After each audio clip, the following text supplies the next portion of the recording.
Okay. We roll, speak up. Roll. We're going live. Yeah.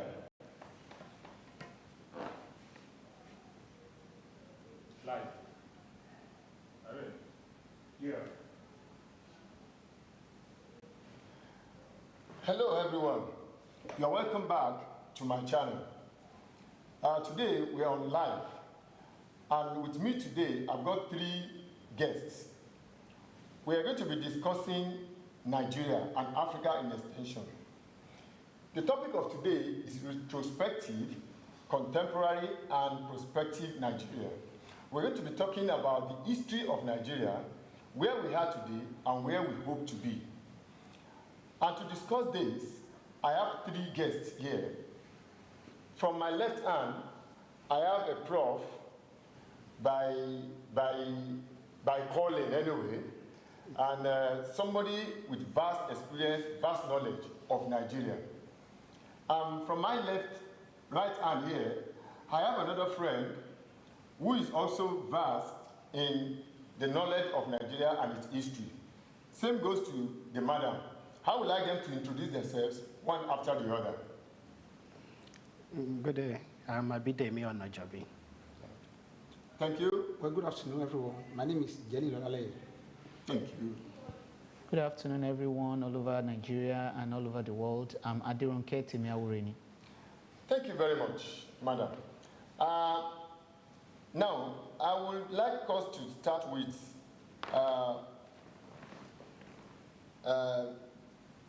Mr. Jelili Olaleye. If we refer back into the amalgamation of Southern and Northern Protectorates in 1914, we turned out to be Nigeria of today, sir. Now, and you take a good look into the metamorphosis of Nigerian Constitution from the Lugard Constitution onto the Independent Constitution in 1960. And what do you make of this? Well, thank you. It's very simple. Looking at our composition as Nigeria, dated back to 1914, you can see, after the amalgamation of the Northern and Southern Protectorate of Niger. Meanwhile, before the put together of the 2 colonies of British, there are a lot of ulabalu among the elites in Britain that led to the summon of the Governor General of Nigeria and Sir Lord Lugard. When he was going to defend himself before the Parliament, I think he went there with the masthead, and that is Sir Lewis Accord, who was the secretary of the colony of the Southern Protectorate. So both of them went, and they were able to secure the authority to merge Nigeria together, and that came to force in January 1914. So that being said, they knew from the beginning that the entity they wanted to create as at that time would not work. But because there are a lot of reasons, about 2 major reasons for them. Number one was to clean out the deficit budget of the northern Nigeria and use the surplus in the budget of southern Nigeria to solve the problem in northern Nigeria. That's one. Number two is for the ability to convenience. Instead of having the duplication of offices, they want to merge everything together to have one force. And there and then they had a single Nigeria. But whether it's a blessing or curse for Nigerian, time will tell. But basically, as a blessing, because there's no rules without a tongue. As a blessing, we could see that there was free flow of people, especially Upper Niger, from the Southern Protectorate of Nigeria. People started migrating from south to the north, because of to offer 1 or 2 things. And of course, we have seen the movement of goods from the Sahara trade routes down to the southern part of Nigeria. And that's economic reason why we can say, of course, our coming together as a nation is a blessing. Another thing is the resources integrations between the 2 provinces, the north and the south. Resource integration in the sense that we have cocoa in the southern west of Nigeria. We have the cotton and what have you in the north. and the east, we have like Pamoa and what have you. So with amalgamation of Nigeria in 1914, these resources were, well merged, and we were able to, but as nations, since 1914 to the present moment, are we moving forward? The answer to me is no, because the foundation is faulty. The essence of bringing Nigeria together was not to form a formidable country, but for British to have their leadway in the system. And I will say this, in 1918, when Lugard was handing over, September 25th, 1918, when he was handing over to the person that took over from him, he said, he described the entity in Nigeria to that person, so as for the person to know how to govern them. And he described the North as people with no morality, a spendthrift set of people, and gambler. So he described the West as Lagos and the West generally as people who are rebellious, disloyal, and self-serving for money. So he described the Eastern region people, the Igbos, as people who are largely rebellious and you cannot trust them with power. So he knew that the three entities they want to form as Nigeria, even in 1913, they knew that it will not be a marriage of convenience. Generally create a marriage of convenience. But the last thing that is there that actually caused Nigerian problems, those that he described as people of no idea, they planned from the beginning to be the husband. As Accord put it in his narrative, he said, when a wealthy bachelor, a poor bachelor married to a wealthy spinster, they're going to form a formidable family. He described the North as a poor bachelor and the South as a wealthy spinster. So, and he gave the power generally to the plan. The conclusion of the British was to give the power to the poor bachelor to control the resources of the South. So fast forwarding into the current era, to me, we just need to, because a lot of period people have discussed about secessions, Nigeria. The current one is IPOB and Igbo in the West. But the first set of tribe who moved for secession from Nigeria was the northern region as at that time. And there was broke out of a riot in Kano to secede from Nigeria. And during the time they were coming them together, Tafa Balewa described Nigeria as a country that may in existence in paper. So his political godfather then, Ahmadu Bello, described Nigeria as a country that is not made by God but by British. And Awolowo corroborated by saying that it's a mere geographical expressions. So even as before independence, they knew that it's a country that is no country. You cannot have a formidable system. So to me, having the current issues, teaching problem that we have now, it is because of the foundation that is 40 before 1914. Thank you very much. To a lot of people, most especially in recent time, we have seen a lot of agitations. It used to be from the eastern part of the country alone before now, but lately we discovered that the western part of the country, some part of the western part of the country is also agitating for secession and so on and so forth. Yeah, I would like you to take us through that. What do you think and what do you make up of that? There's Igbo, there's Igbo in the west. In the west. IPOB in the east. There's IPOB in the east. Yeah. Now I think some months ago, we heard that the Arewa, some group in the north are saying we are ready to go. They are equally threatening to move. Yeah, they are equally threatening to secede. So, what do you think about that? Oh yeah. Like Harold put it, you cannot put something on nothing. Nigeria is just a country that is not in existence, to me. All the literature I've read on it shows that there's no country called Nigeria. And I will take you to literature. In 1958, general elections, because the reason why people are agitating here and there is because of lack of trust, really. There's a lot of distrustful in the system. The Hausas, Fulani will not believe totally no matter how committed you are from the West, they will not. No matter how committed you are from the East, they will not. So the foundation originally is 40 because it's built of pack of cards. So you know, and you know it will collapse soon. So in 1958 general election, let me take you back to 1953. In 1953 census, the result of that census was cooked by the British in favor of the North.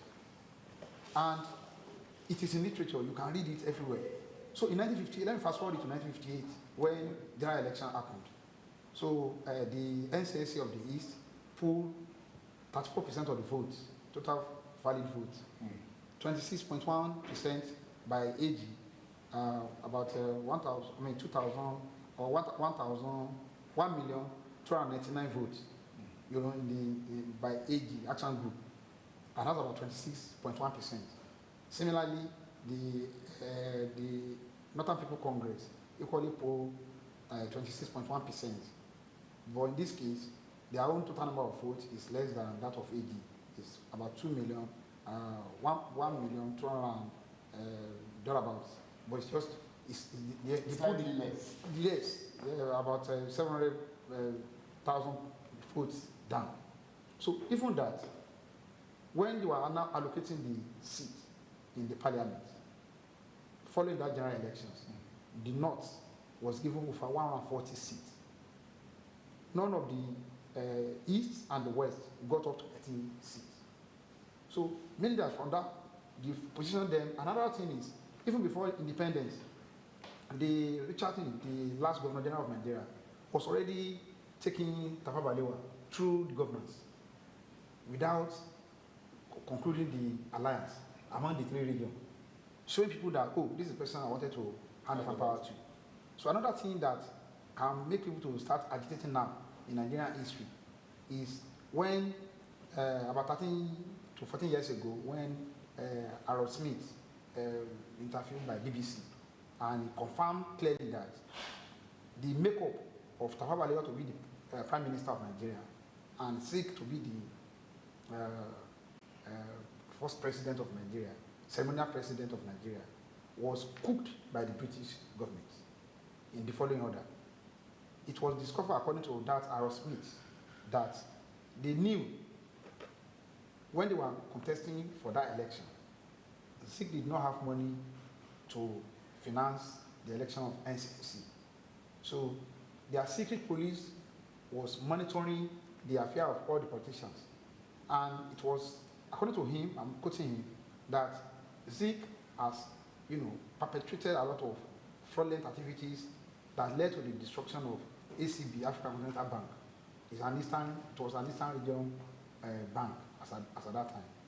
So also, it was led to take money directly from Eastern Region, what is it called? Produce Board in the US and UK. So during that time that we are now forming Nigeria, the alliance between the NCNC and AG could not transcend to anything because the British now came and called Zik to either go to the north or go to Yale, following that atrocities in the 50s. So, and as a normal human being, the ethics of self first. So he took the other guy, the other way around, which is to go to the north and ally with the north. According to Harold Smith, he said Zik did not have anything in common with NPC, Northern People Congress. Thank you very much. That will take me to Mr. Bidemi Onojobi. After the Independent Constitution of 1960 came the Republican Constitution of 1963. And the gradual general movement into military takeover in 1966, which also led to the civil war that lasted for 3 years between 1967 and 1970.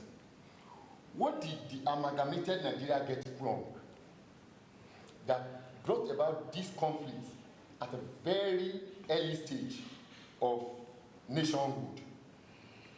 Thank you, Mr. Moderator.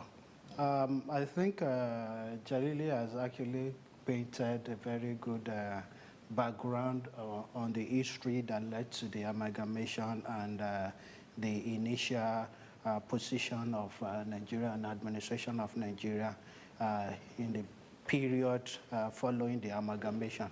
One thing that we see that cuts across this, whether pre-Nigeria or post-amalgamation, one thing you see clearly is that we have had a clear history of social injustice. And where there is any injustice in whatever form, it is practically difficult to expect people to cooperate, because once the system cannot fight for us and the system cannot protect our interest, what you see typically that happen in human society is that people take their destiny into their hands. And that's a way to look at the causes of the disagreement, the insurrection that we have experienced in this country over the period. So basically, the amalgamation, was it right, was it wrong? I think, and permit me, I cannot separate faith from this.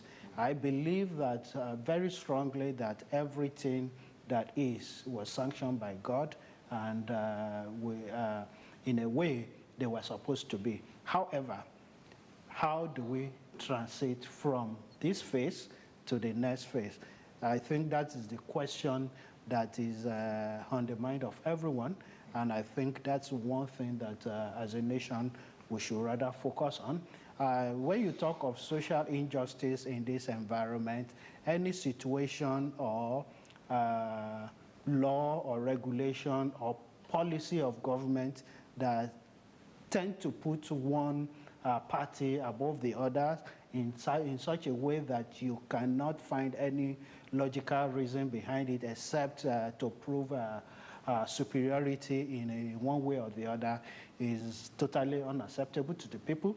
And that is one of the things that is driving the Yoruba Nation agenda and the Biafra agenda that you have.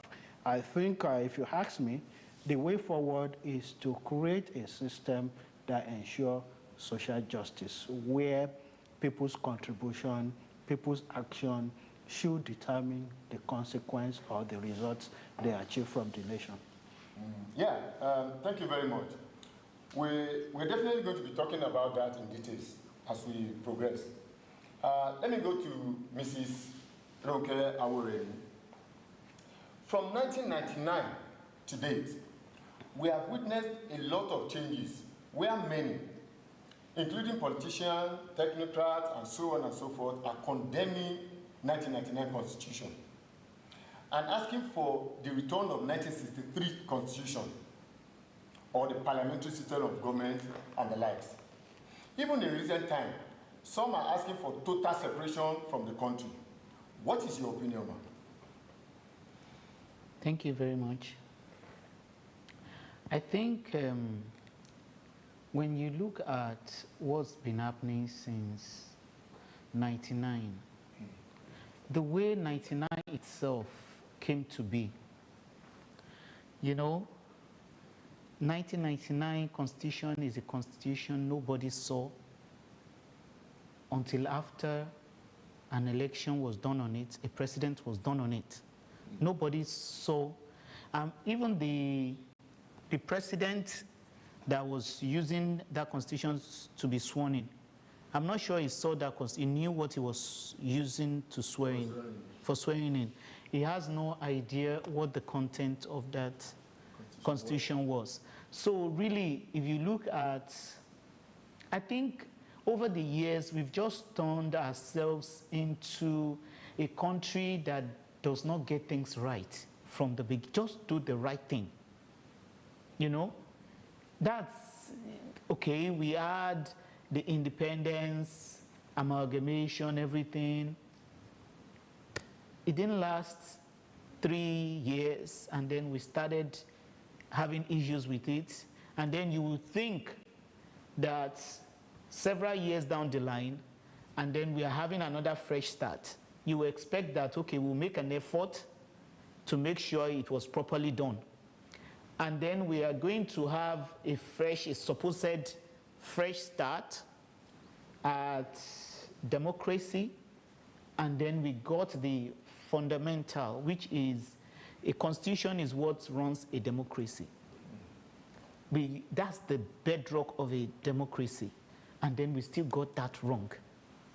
So the moment we did that, there is no way, because when you started and after swearing in, people started having access to that document. And then people started going through. Because now their life is going to be governed by that document. So, okay, I need to do this, and then I'll meet a brick wall because someone will say, according to.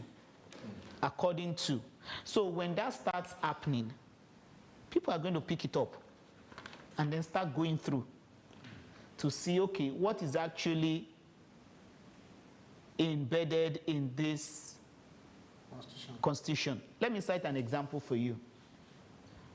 Our Constitution says we are a secular state, right? Yeah.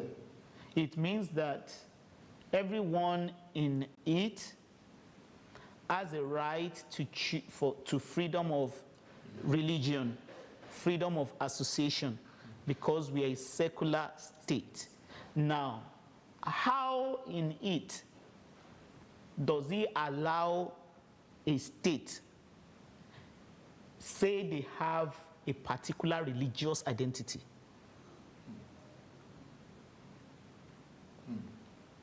Do you understand what you see? We, by our actions, we've already shown that. Yeah, please, let me take you up there. I remember in recent time,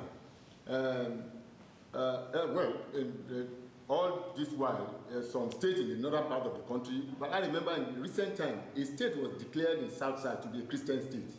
That's what I'm saying. Yeah. Whether in the south, whether in the, you see, let me tell you, when I look at the way we do things, I'm always baffled. Okay, so your constitution says you're a secular state.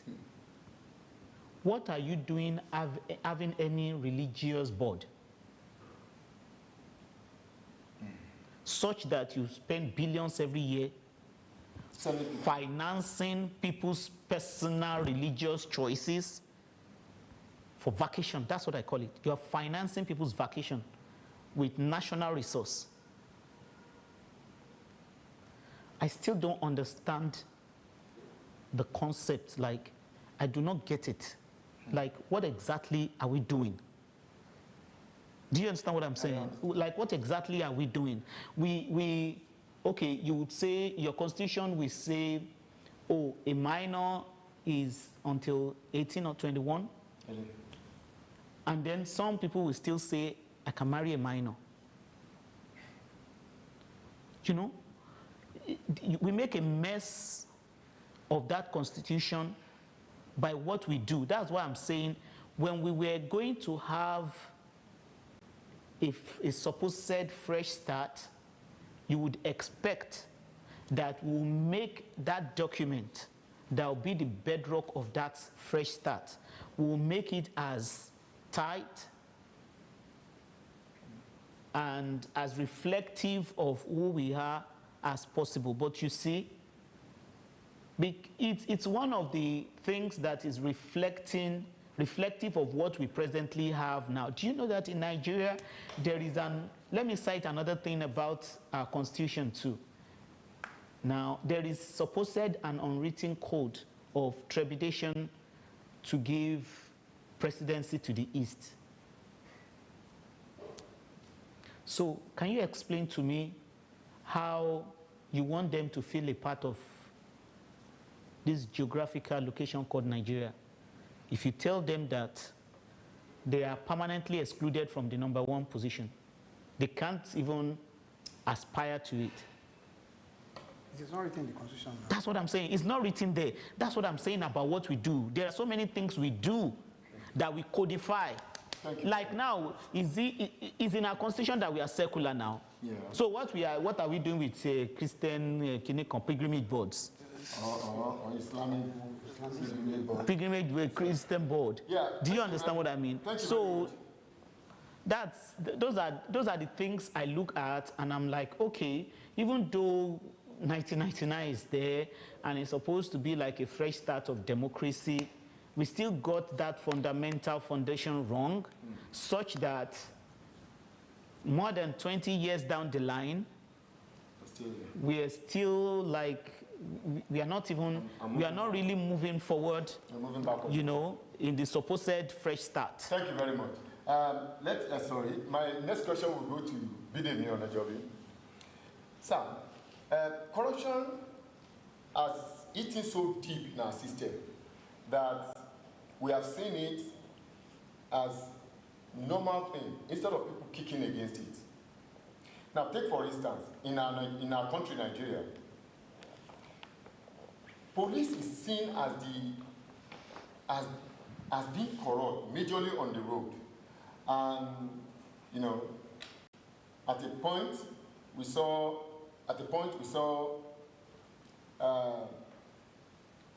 NSAS, police brutality, blah, blah, blah. And many, including myself here, believe that the real bedeviling our country is caused by pain. People that steal by pain. We are majority liking that to civil service. What is your take on this? Okay, thank you, sir. I think the question you have asked also relates to the point Mrs. Aworene was making the other time. Exactly. And for me, if you ask me, yes, most of us like to say the problem with Nigeria is 1999 Constitution. But I believe that whatever you have, what you make out of it is what will tell what you do, what you achieve when you have a better thing. For me, even if we change the Constitution today, I don't see things getting better, right? As long as, because one way to, from my understanding, based on my understanding on policy and constitutional matters and things that relate thereto, it's one thing to have a code, whether you call it law, constitution, or whatever it comes as. It's another thing to have an effective implementation of that code, right? So what we have in Nigeria, in the country we call Nigeria today, is a poor implementation of our code. And that poor implementation is coming from the fact that we have weak, very weak institutions to enforce those codes. Right? So we have a situation where people feel that there are no institutions in place or the institutions are weak. So people tend to take laws into their hands, and that's basically what corruption talks about, right? If you have an institution where you are paying people wages that cannot take care of their transports to their office just to get to work, right? Their wages cannot take care of it in a month. Indirectly, you are promoting corruption because these people, for example, let's take our public service, for example, now, right? According to Nigerian law, a civil servant is not supposed to engage in other commercial activity, right? Okay. And at the same time, you are paying that civil servant 30,000 minimum wage. 30,000 minimum wage, let's say the person is working 20 days a week. It's a month, sorry. It's less than 3,000 per day, right? Less than, so basically, such a person is going to pay rent, is going to pay electricity bill, is going to feed, is going to transport himself to work, and going to pay school fees because we also have weak public schools around, unlike what we had in time past. So indirectly, the system, the environment created is promoting corruption, right? And another angle to it is that when there is in basic economics, when there is demand for certain things and the supply is short, then there is bound to be adjustment to pricing, right? And if you cannot adjust, because principles are very, very strong. If you cannot adjust that pricing officially, you will adjust it unofficially. So that's where corruption is coming in this country. You have weak public institutions, public services that should be available to people is not adequate to serve people. So you have people who want to access a public service. They've been on queue for ages and all of that. Let me give you my own personal example. I've been trying to get my international passport sorted since February this year, as at this time is awaiting allocation of booklets, right? So basically, I'm in that spot because I've just refused to pay. to pay, right? To pay bribe. To pay. So what happens is that in such environment, if I have pressing need to deal with it, I will pay the price to get. I have no choice because I'm being forced to by the institution, right? So basically, when we look at this issue of corruption, we can personalize this. We can call the police thieves. We can call anybody whatever name we have. But until we start to build the right institution, the right incentive to drive positive action, we are not going to get anywhere. And this really is a matter of leadership, and that's why we as a country need to get leadership right, so that whoever emerges as a leader can drive positive, can first inspire positive action and also act and drive positive action. Thank you very much. Mr. Jalili Olaleye,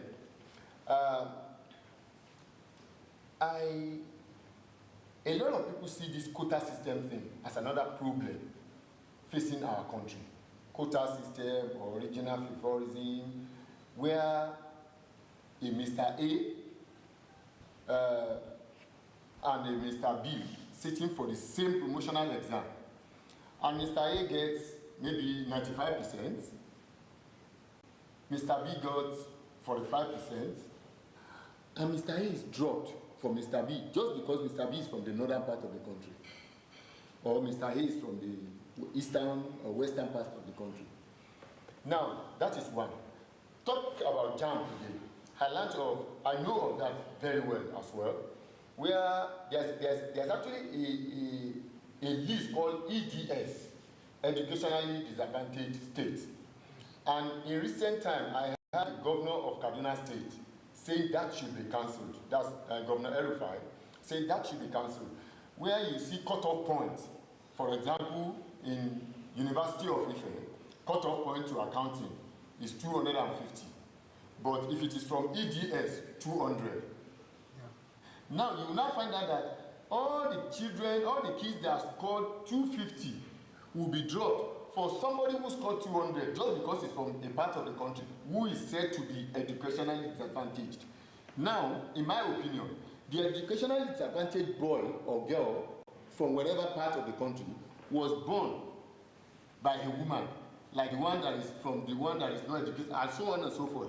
So what do you think this has caused in our problem? And how do you think we can move forward? We're talking about, let's identify the problem first. We're going to talk about our solution, our preferred solution, what we suggest that should be the solution. We're going to talk about all of that. But let's talk about what happened. What do you think is the cause of this? Well, thank you, Mr. Moderator.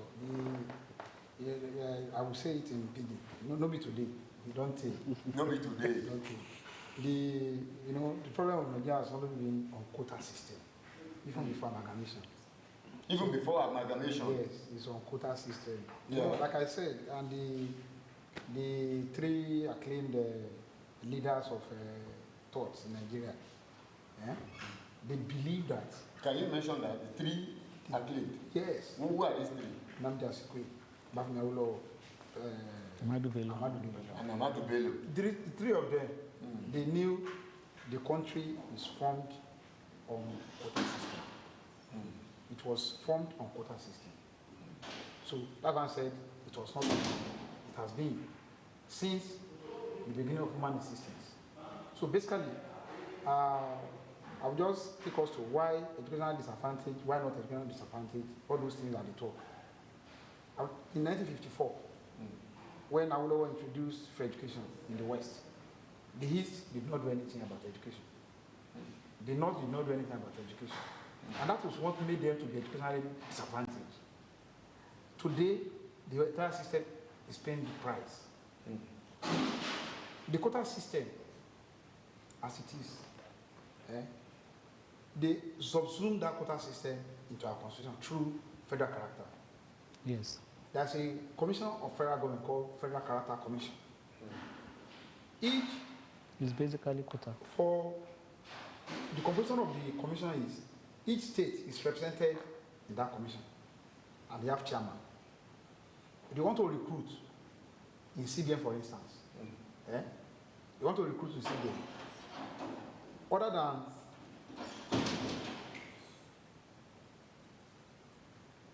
they want to recruit in CBN, for instance, other than the qualification of our people. Other than the qualification of our people, they usually look at where do you come from, because they look at existing staff structure. If 4 people are already from Osun State, and they have more brilliant people from Osun State, for instance, they will go and sit down because they want to take care of those states that are not represented in CBN. The idea of Aristotle, meritocracy, is not working in Nigeria, where merit take preference. Merit. Yes, take preference. It's adduced to Aristotle. In Nigeria, it is not like that. So, and why it is not, why it is so, is because of distrust that Nigerian city-state is formed. So people are being distrust of, if they make it a meritorious state where the best is given the opportunity. Agree with me that everybody serving CBN will come from either the West or the East. Nobody would have come from the North.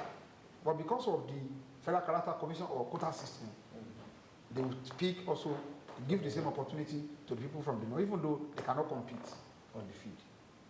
Another thing is the balance of power. It's for the balance of power. Because we have different culture, different religion, different whatever.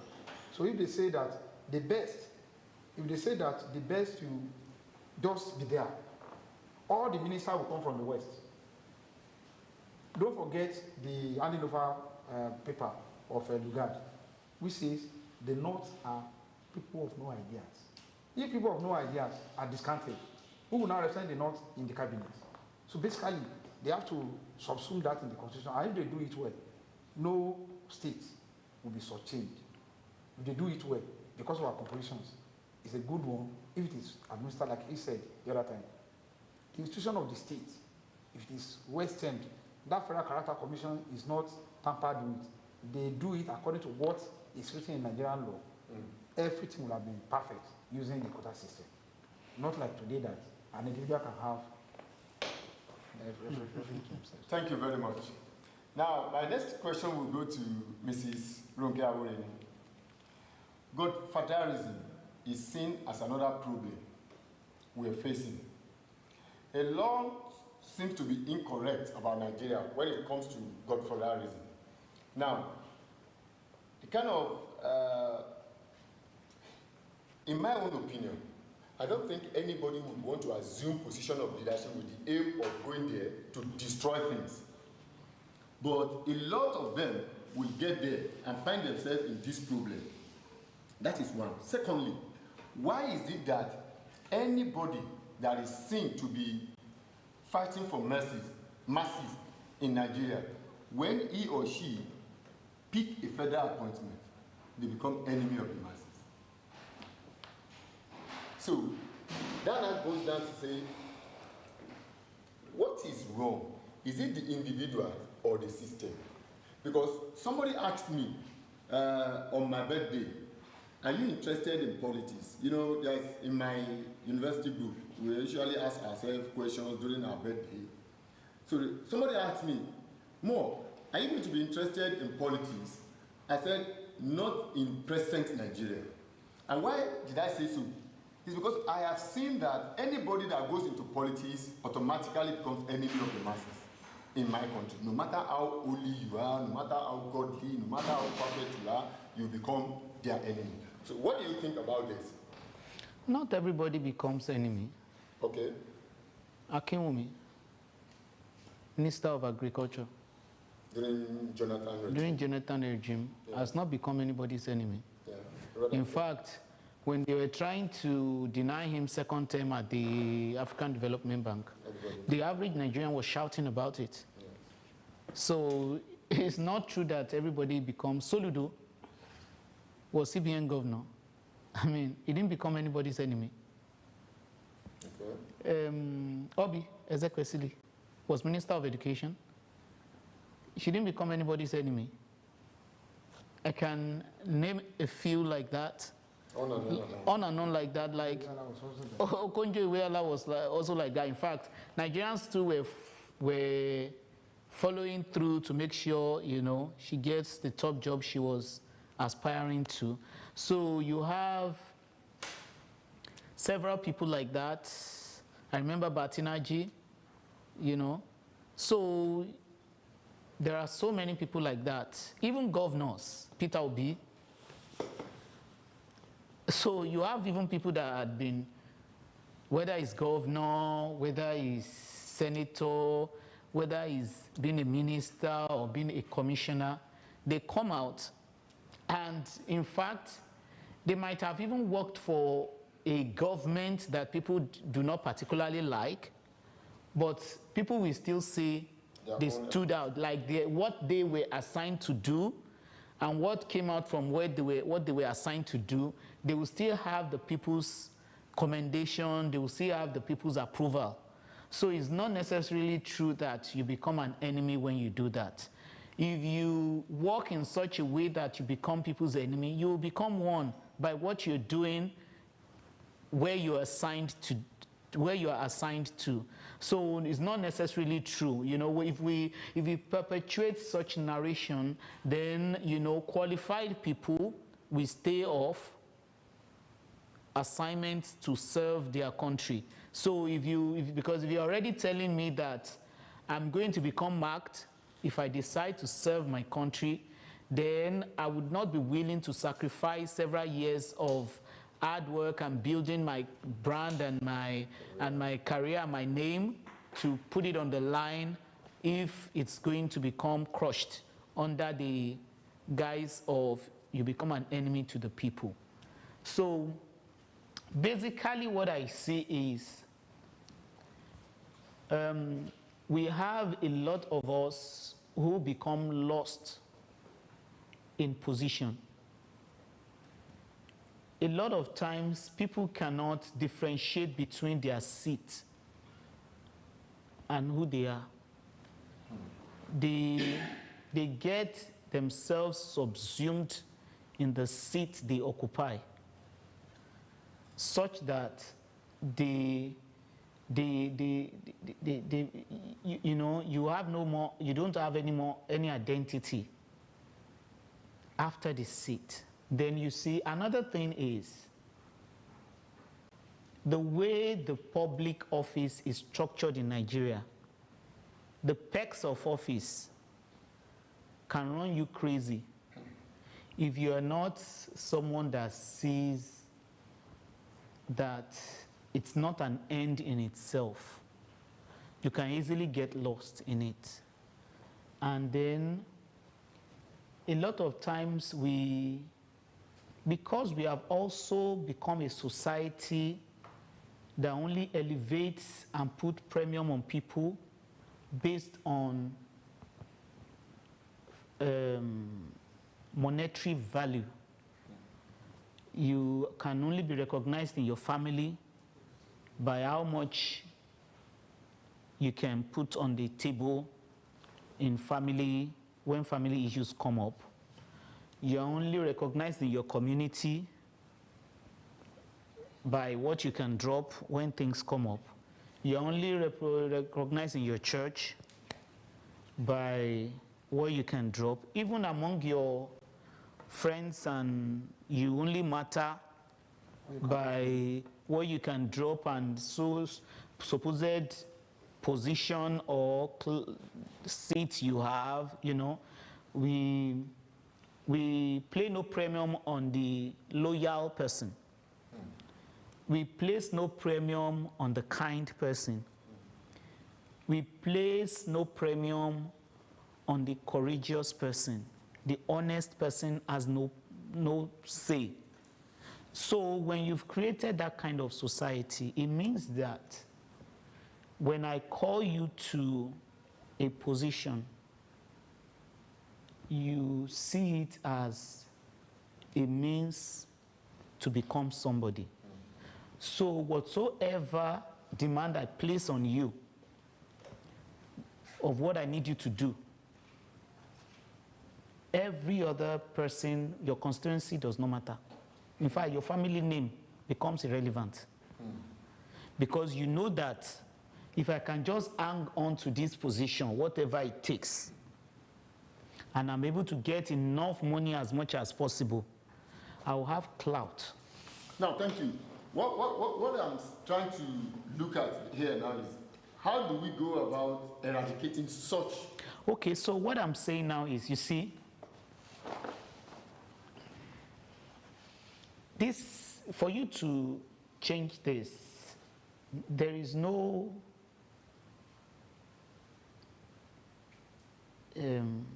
fix, because it's a societal thing. If we don't begin to say it from the rooftops, like I usually say,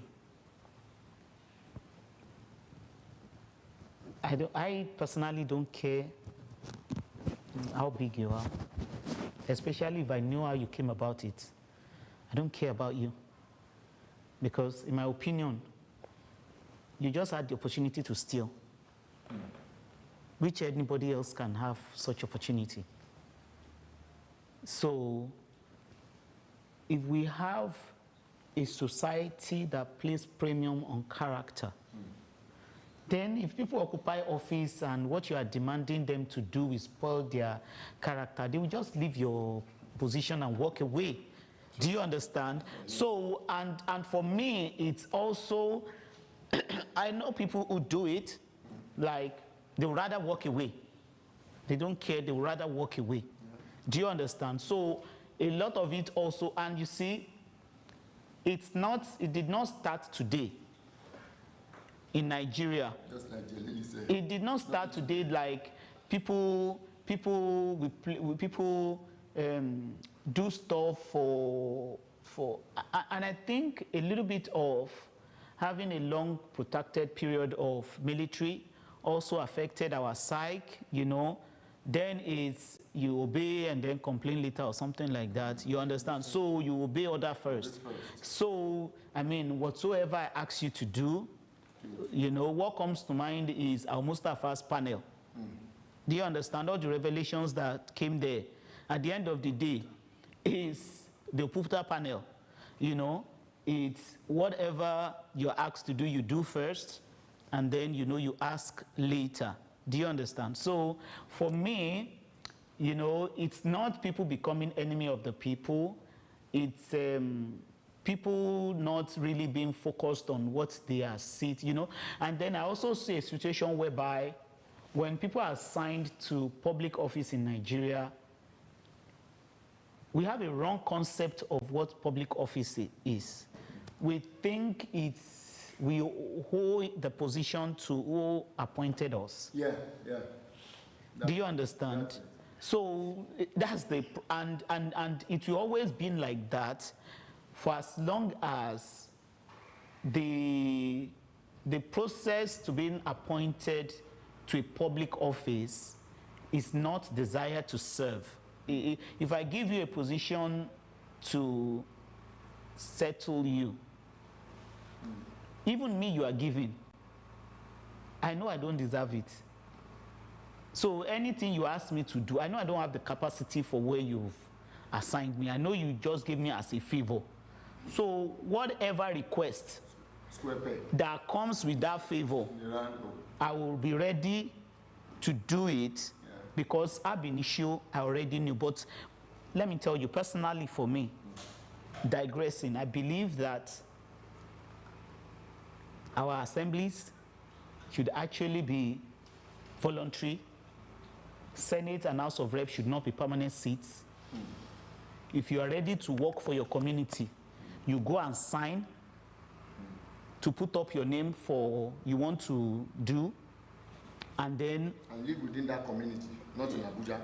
no. Even if you need to go to Abuja, you will have the assigned transport and the feeding and all that during that and your allowance during that period. You just go in, you do your assignment. If it is 1 month or something, you get out of there, and then you go back to your work. I don't believe those seats should be permanent. That's my personal opinion. I believe nobody should be paid For those services. for doing that job. Thank you very much. And God bless. Sorry, if you're just coming into this channel and you are not subscribed to it yet, kindly do us the favor of subscribing. And everyone watching, Subscribe. also make sure that you share this and let others benefit from what we are discussing. This is BAM TV Africa. Thank you very much. Yeah, Mr. Bidemi Onajobi, I would like us to discuss priorities and responsibilities of governments. What do you think how do you think we are managing things like this? And what we're discussing now, I think we're free to just free will. If you have anything to say on whatever we discuss now, let's just go into it. Because I like to speak my mind. Speak your mind. I know a few of the time today we have discussed a few things that we do not really agree with ourselves. So please, let's just come in as soon as you feel that there's something you want to say about it. Now, priorities and responsibilities of government. What is your own perspective as regards to Africa in extension and Nigeria in particular? Okay, I hope I understand the question very well. But for me, if you want to talk about priorities and responsibility of a government, it's not unique to Nigeria or Africa. It's a universal thing, because what's in basic form is government. Government is about leading people, right? Irrespective of their race, their color, their educational background, or geographical location. So when it comes to priority, right, and I think it's already enshrined in the Constitution, which is why I mentioned the fact that the issue we have with our Constitution mostly is around implementation, right? Safety and security of life, right? Freedom of people, freedom of thought, freedom of association, right? Freedom of choice, and all those other things that we have enshrined in the Constitution.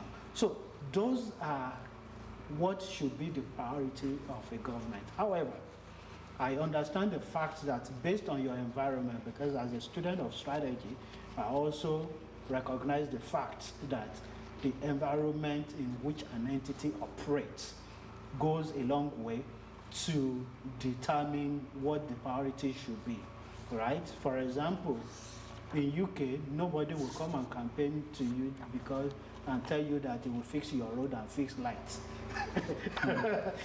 So those are not based on the environment, those are not right? the problem. However, Those are basic. while those are still big issues in our environment, we must recognize one thing, that the dignity of human being is supposed to be #1 priority of government, right? Because it is when you ensure that the dignity of the average citizen of Nigeria or Africa is well protected. That is the time you can get maximum value from that human being, right? And wealth of nation is not driven by what you have in the ground. It's driven by aggregation, right? In economics, they will tell you GDP is aggregation of the productivity of economic actors in that environment. So basically, when we beat our people down, I just laugh, because you want to improve economy, but you are hurting businesses, you are hurting individuals because of their association, because of their thoughts and all of that. So for me, when it comes to priority, the priority should be human life and the dignity of persons and everything that surrounds that. And why this appears to be a big issue, right? Which is why I started, I don't understand your question. Why this appears to be a big issue is that it's somewhat connected to what Mrs. Aworini was talking about earlier. Leadership emergence, in a way, drive or determines the priority of such a leader, right? Where you have an environment where the leader emerges not through the will of the people, but the will of some interested stakeholders, which could be Godfather or a club or a group of people and all of that. So we've had the owners of Nigeria, we've had the phrase "Ekon Losun," right? So this represents the fact that even the state, the nation, is actually represented by the interest of certain people. So if you ask me, I think priority should not be about the interest of your sponsors. Everywhere in the world, you always have sponsors, because the way God has created us, human beings, is that there is no single person who can make everything that he wants happen for himself. It's not possible. So you always need collaboration. Yeah. But in having this collaboration, it should be for ultimate good.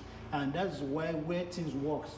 Everywhere in the world, they talk about enlightened self-interest. Your self-interest must align to the interest of the institution that you want to serve, right? The moment there is no alignment, you are either going to be frustrated pursuing the interest of the society, or the society will get frustrated because you are pursuing your own personal interest, which is actually the reality. Thank you very much. Yes, I have a lot to say about that, ranging from how Nigerian politicians jump from one party to the other, and so on and so forth. But before then, I'd like us to take a short break. That when we come back, we come to Mr. Olale. So if you are just coming in, this is BAM TV Africa. Kindly subscribe to it and share. We are on live program. Thank you very much. We'll be back soon.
Life.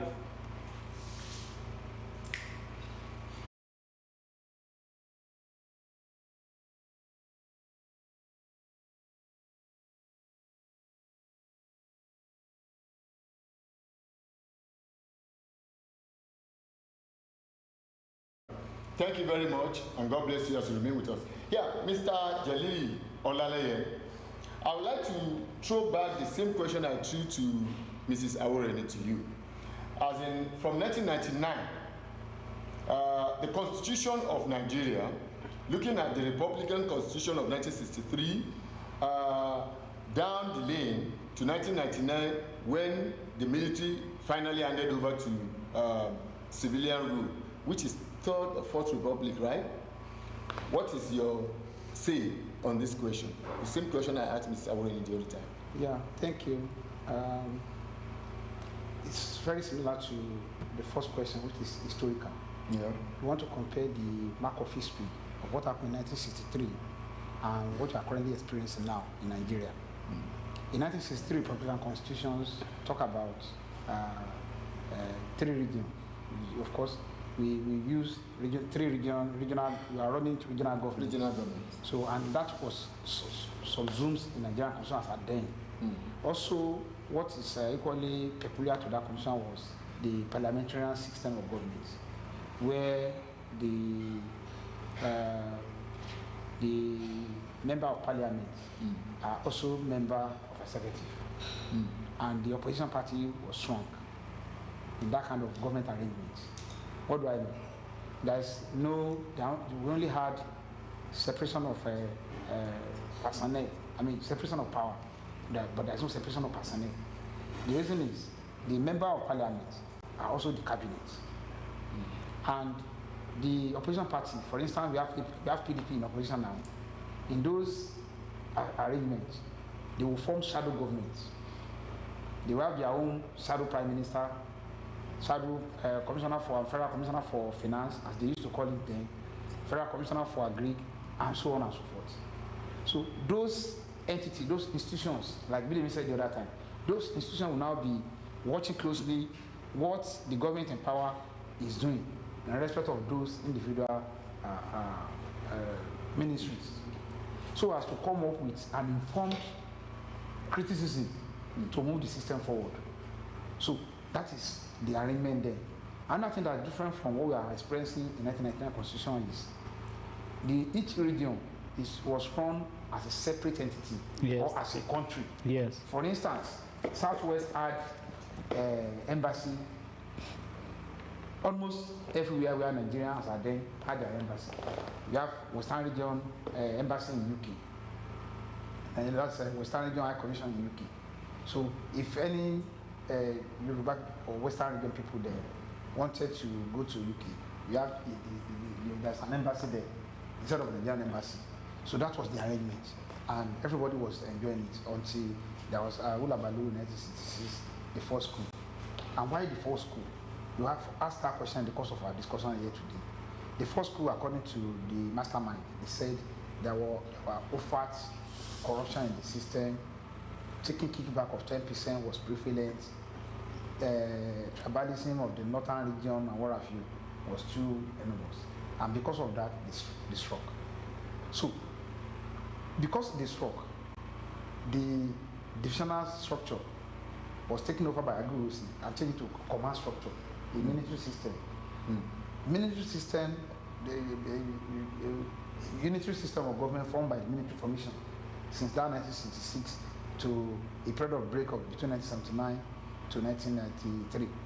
When Obasanjo came around in 1970, when Obasanjo was handing over power in 1979, he changed the Nigerian narrative completely from parliamentary system of government to presidential system of government, because he believed that the USA that was practicing presidential system of government had similar characteristics with Nigeria, and that was why he introduced the presidential system of government to see again whether that worked better than the parliamentary system of government being practiced by British. So that also didn't go for long. I think it was disrupted in December 1983 or 1984, but thereabout. 83. 31st, which led to the incoming of the coming to power for the first time of the current General Bugari. Of course, fast tracking it to the current constitution that we are using, 1999. 1999 constitution is just like a replica of 1979 constitution.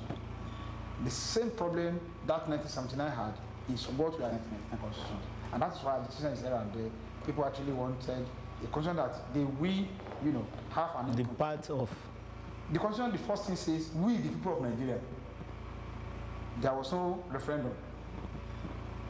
There was no constitutional conference that led to the production of that book. But the first community, the first channel of that is we give this thing to ourselves. Nobody gives to anybody. It is the military that concord everything together and give it to us. So people are now looking at it, the comparison. Exactly. So we go back to 1963 constitution where we have just 3 regions, or continue with this existence. The question I would say is, Nigeria, in terms of the northern region go on your own, eastern region go on your own, let the western region be on their own. The only thing that can work better is to go back to that 1963 constitution and do it in a better way, rather than the way the British government gave to us. If we do it ourselves now, sincerely, we do it sincerely. Sincerely. If we do it sincerely, that 1963 constitution, it will work better. Usually, when there was a crisis in Nigeria, 3 days before the war, Awolowo and Sam Aluku from Yoruba side, they went to meet Ojukwu in the eastern region. When they got there, they discussed a lot of things. And what Awolowo suggested to Ojukwu then, instead of war, was confederal system of government, where the individual union will be strong and the center will be weak. So let's just even see that before the introduction of another system of government in the east. So, but that failed, and that what led to civil war. That being said, I think what is important for all of us here, and those people that are still watching us, is that if we understand the integrity of 1963 Constitution, it will work better for us if we are sincere as a nation. But that brings me to this question that has been bothering me for a very long time. One of the major problems I see with us in Nigeria, or in the entire Africa, is that we tend to want to copy one developed nation or the other. But when it comes to, we become so selective in it. Now look at it this way. A lot of people look at it as the president is too powerful in Nigeria. He decides this, he decides that, and so on and so forth. But I look at it from this angle, that governors are even more powerful than presidents. I have never seen any president that was sworn in Nigeria and he would dissolve the governors. But I have seen every governor that is sworn in, if the local government chairmen are not from his party, he dissolve them. So, are you not thinking the way I'm thinking, that all these people are them too powerful, and that makes their absolute power corrupt absolutely? Well, the aspect you take us to, I would just recommend for everybody to go and read one narrative on just Google it. Just put it there that news analysis, how undemocratic settings in local government organizations started in Nigeria. Before now, in 1999, local government election was conducted by INEC. The crisis between Governor Bisi Akande and Deputy Governor Omisore led to the dissolve of local government in Osun State. Why was Baba Akande able to dissolve local government? Because local government law, or constitution rather, in our constitution, is in Schedule 4. It is not even clear. So local government in our constitution is just like an appendage of a state. And that is why it is very difficult for local government to have total autonomy. So we are saying, just like he said the other time, that our constitution need an absolute review, wherein each and every aspect of it that is causing trouble for Nigeria looked into.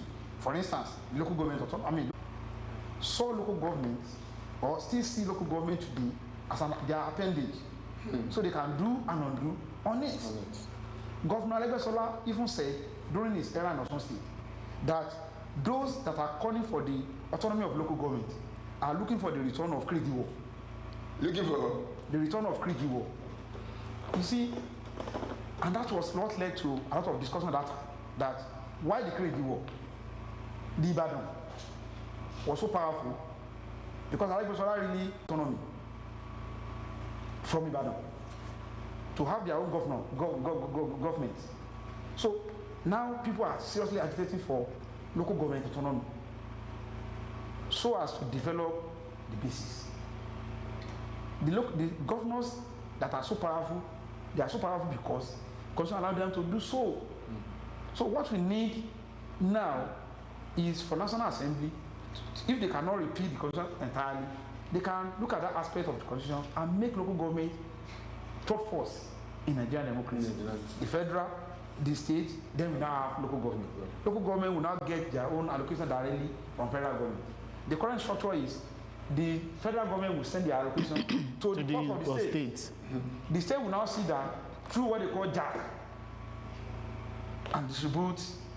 JAC is a meeting where they have local government chairman and the governor and some other powerful people in the state where they will decide on how to distribute the allocation from the federal government. So instead of disbursing that money directly from central court to the local government chairman, so thereby making the governor to be so powerful to control the resources of the state and that of local government. Yeah, thank you very much. That also brings me to one discussion. I was in China and I was seated with a young lady. That lady should be in her teen age or early 20s. I don't know what actually happened. We talked about mobility. And, being a Chinese girl, she wouldn't be able to speak much of English. They have this saying, how can? When they find it difficult to believe something, they tell you how can. So, and I told her about road not being tagged. So when I said, oh, no, I can't use that kind of car. I always love to use Jeep because of bad road. So what do you mean bad road? Where you live, the roads are always good. Jeep are used only in the farm. And I said, oh no, there are some bad roads in my country. The lady said, how can? You understand? She said, how can? So when I now took her through the possibility of this, and I showed her pictures, that girl was completely dumbfounded. Okay, Anna put it this way. Let's assume that girl is 18 years. So for 18 years of her life, she never knew there are places, there are untapped roads in human habitat. That lady never knew there are untapped roads on human habitat. So how much more what we have here today? I remember before you came in from Osun State today, and we were like, oh, please leave Osun State as early as 5 so that you can get here, by 11, by 12. And even Bidebida said he was going to church. Oh, you can't get here in 2 hours. The same Lagos. You understand? So things like this makes you feel, how can this country be governed? Now, let's put that aside. Mr. Bidebida Onajobi, I would like to put you through this. You mentioned that human being well-being must be our priority and so on and so forth. I agree with that in totality. It must be priority. But what about animals? The way our manner we treat animals in this country, do you think it makes sense? Do you think we can actually move forward? Because there's a saying in my language, Ile Latipo Eshorude. And whatever you do to your own self, it will apply to what you do to others. And what you do to others also apply to what you do to yourself. Now, cows will come in from Kano to Lagos or Ibadan. And do you believe that those cows will actually stand from Kano till Ibadan? And the journey will take minimum of 48 hours in today's Nigeria. In most cases, when these cows get to the abattoir, some of them will not even be able to stand again. They will sell them there and they will kill them there. That is one. Secondly, when they want to slaughter them in abattoir, those ones that could not move, you see them carrying these 2 legs wheelbarrow, moving them. Those are even reasonable. Some will drag this cow on the floor for almost like 50 meters to where they will be slaughtered. And they slaughter cow in presence of other ones. All this. He doesn't stop for the Traffic light. For the ambulance. He doesn't stop for the fire service. Yeah. Even Agberos. I have seen Agbero zone. I've experienced Agbero zone. In fact, theirs are more brutal because their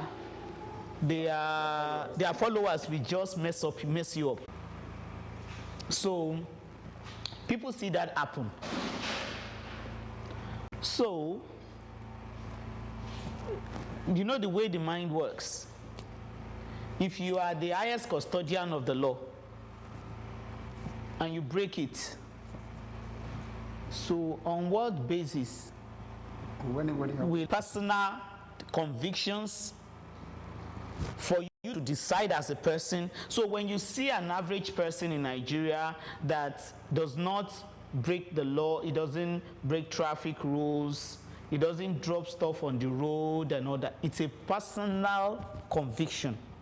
Not because he has seen somebody doing a role model by those who have the custody of the law doing. In fact, let me cite another example for you. If you go to developed nations, when you work for the government, you are under so much scrutiny. Yeah. In fact, when you are a staff of the government, you are held at an higher standard than other citizens. So if you're a government driver, you drive more carefully than other people. If you're a government worker, you provide the best service to people. Do you understand? Yeah. So when I go to a government office and that's the kind of service I experience, it's difficult for you to now come to your own private space and do something else. It's difficult because psychologically you've already been told by your experience with the law. You know, you see the government offices, the government, you see them as the law. You've already experienced through the law that this is how it should be. This is how it must be. Do you understand? So, but otherwise, you don't experience it that way. So for me, what I would tell people is that we are adults. When you become an adult, truthfully, you know what is right, you know what is wrong. You know that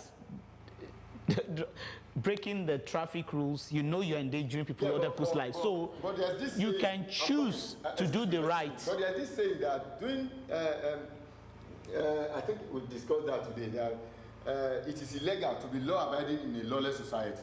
I've seen somebody who actually stood in traffic in the right way, and somebody taking one-way road, hit his car and ran away, and nothing was done. In fact, I have someone that 3 weeks ago was killed. Yeah, how will you now say that person should, or tomorrow, he should stay where he should be? No. You see, it's a two-edged sword. Let me ask Jalili this. Jalili, what do you think? Is it the responsibility of the government or the responsibility of the individual? As to what? As to do the right thing. Well, just to corroborate what he said, it's the responsibility of, we take directive from the leader. Yeah. That's the structure of the society. Yeah. That's why things move from one generation to the other. Yeah. So it is me that will pass it down. The people following me before they start doing the right thing. Just to corroborate what he said the other time. Leaders in Nigeria are not obeying law. When leaders are not obeying the laws, nobody will obey the law. Yes, if you say this constitution is what is governing Nigeria, President Buhari is not obeying the law. You don't expect me to obey the law. So that is just the simple analogy. The thing is, it is judgment of everybody. However, it will start from somewhere, and every other person will follow suit. If the government is doing the right thing, believe me, the citizens will follow suit. I know Nigerians. Some used to joke that take all Nigerians to UK, and you see them on the queue. You'll be surprised to see them on the queue. When we were very young, in 1985, before they toppled the government of Buhari, at that Allen Avenue roundabout, it was used to be very heavy odor. I don't know whether you remember. Yes. But when the man became the president, and he appeared on the TV, introduced war against indiscipline. The next trip, we follow our uncle to Lagos. Come and see that arrangement. You even gap the next person. That won't be too. You won't be too close on the queue. You will gap the second person on the queue. So that yellow bus, when they came around, they equally knew where to park. We had to park. But before that era, it was free for all. So this is where I'm exactly going. I like the example you cited. You see, during war against indiscipline, I remember very vividly well, I was in Ibadan. If you are moving and you drop something on the floor, you have dropped 50 kobo. Yes. You understand? You'll be arrested and you will pay that fine. That is it. In developed world, the UK where I live also, if you are moving with your own dog, don't worry, let your dog defecate, move. You are paying, it is written everywhere, it is £40. There's no way you go away with it. Camera is seeing you. Everywhere. You understand? So what I'm trying to say emphatically here is that no angel anywhere. No, of course. No angel anywhere. And I want to agree in totality with Mrs. Aworeni that if the leaders are actually practicing it, it will definitely come to, because if I am the first citizen of this state, and there is traffic, and I'm inside the traffic, you pass, I will want to kill you. I will make sure you pay the price. But in the case where everybody has to be put on hold, including the woman that is going to labor, including the one that had accident, and so put on hold because I want to pass. And mind you, that is even in Lagos. In Abuja, they will keep you on hold when the president has not left Aso Rock. Yes. Just to pass at the airport road, or the entire airport road. Yeah. Everything will be on standstill. Yeah. The president has not left. You understand? So that is the situation we have found ourselves. I don't know why a president who feels so insecure cannot use a helicopter from the next place instead of barricading the entire road. I don't know why they cannot fly him through helicopter anyway. But what I'm now saying in essence is this: we need to put things in place. I want to say it is the government that has the responsibility to stop me from littering the street. Yeah, you understand? There is a I want to say it is the government that has the responsibility to stop me from taking one-way road. Yeah. Because if I pay for it today, another thing that I see again about our problem, you see, when something happens and nobody is going down for it. That is where we believe that everything I can go away with it. Okay, you see, because the person at the top has no plan that he should be punished for any form of misbehavior. So it's going to create a weak system that ensures he never gets punished for any misbehavior. And everybody that has the opportunity to queue behind him, we also queue behind him and do the same thing, knowing fully well that there will be no penalty for that misbehavior. Do you understand? If there is punishment and I get punished, the moment my friends know that I will get punished, they also will not do it. The neighbor, your successor, will not do it. Will not do the it. neighbor will not do it. The next person who is passing by me on the road will also not do it. Let me cite an example. When Fashola was governor of Lagos State, he hardly used siren. Yeah. Okay?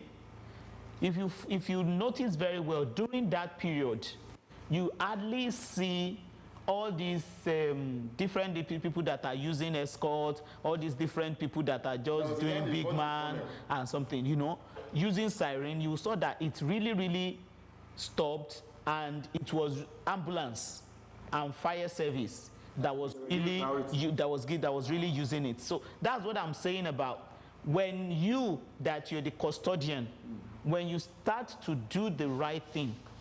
It's an unspoken rule to others to know that you are not saying it, but your action is saying it. Invariably, your action has spoken to them that if I can do it, if you do it, you are going to get punished. Thank you very much. We have just a few minutes left to go. If you are just coming into this channel, kindly subscribe to it, and if you are watching us, do share this. And let me inform all my viewers that today, everything we've done today is going to be edited and dropped on the channel very, very soon. In the next 1 week, we'll drop it on the channel. Thank you very much. Last one, I would like to come to you, Mr. Bidemi. Do you think this entity called Nigeria can work in just 30 seconds? Okay.